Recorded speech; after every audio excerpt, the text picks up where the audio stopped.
ওদালগুৰি জিলাৰ টংলাৰ দাপন্দা মিৰলত আৰম্ভ হৈছে থিয়েটাৰ ৱৰ্কশ্বপ। ছাত্ৰ-ছাত্ৰীকে শাৰীৰিক মানসিক আৰু বৌদ্ধিক বিকাশৰ অৰ্থে 18 বছৰ ঊৰ্ধ্বৰ লোকৰ বাবে 23 দিনীয়া থিয়েটাৰ ৱৰ্কশ্বপত মুখ্য প্ৰশিক্ষক হিচাপে ইউএছৰ হাৱাই ডানিয়েল এ কেলিন উপস্থিত থাকে। উক্ত ৱৰ্কশ্বপত বিদ্যালয়ৰ শিক্ষকসকলৰ বাবে নমনীয় শ্ৰেণীকোঠা তৈয়াৰ কৰাৰ বাবে বিশেষ শিক্ষা বিজ্ঞানৰ সন্দৰ্ভত জ্ঞান আহৰণ কৰিব পাৰিব বুলি দাপন্দা মিৰৰ কেম্প পৰিচালক পবিত্ৰ ৰফাই জানিবলৈ দিয়ে। Tonglar pa Orup Boror report News 24 Assam.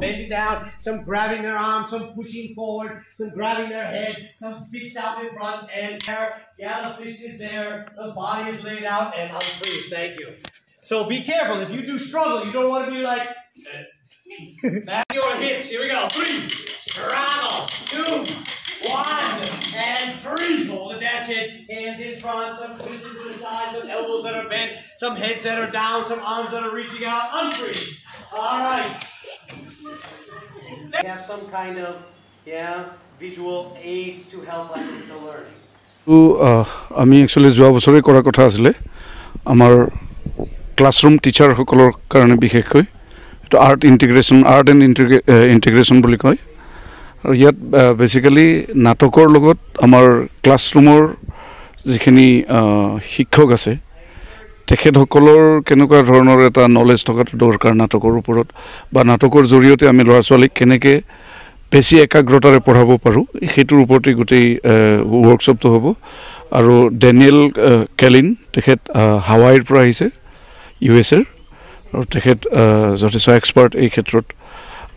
গতিকে আমি তেখেতক পালোঁ, তেখেতক আমি ৰিকুৱেষ্ট কৰোঁ, তেখেত আহিছে আমাৰ ইয়ালৈ, তেখেতে 22 দিন থাকিব ইয়াত। আৰু আমাৰ যিখিনি স্কুলৰ যিখিনি প্ৰশিক্ষক আছে স্কুল টিচাৰখিনিক লৈ পেলাই আমাৰ যিটো ৱৰ্কশ্বপ হ'ব সেইটো 4 দিন হ'ব, কাৰণ যিহেতু আমাৰ স্কুলৰ টিচাৰখিনি সদায় স্কুলৰ পৰা আহিব লাগে, গতিকে আমি 4 দিনীয়া কৰিছোঁ। আৰু ইয়াৰ পিছত হ'ব আৰু এটা ৱৰ্কশ্বপ একেলগে চলি থাকিব, সেইটো হৈছে 22 দিনীয়া ৱৰ্কশ্বপ এটা হ'ব। সেইটোত আমাৰ যিবিলাক উঠি অহা ল'ৰা ছোৱালী আছে যুৱক যুৱতী তেখেতসকলক লৈ পেলাই কৰা হ'ব, সেইটো সেই থিয়েটাৰ ইন এডুকেশ্যন প্ৰচেছতে কৰা হ'ব।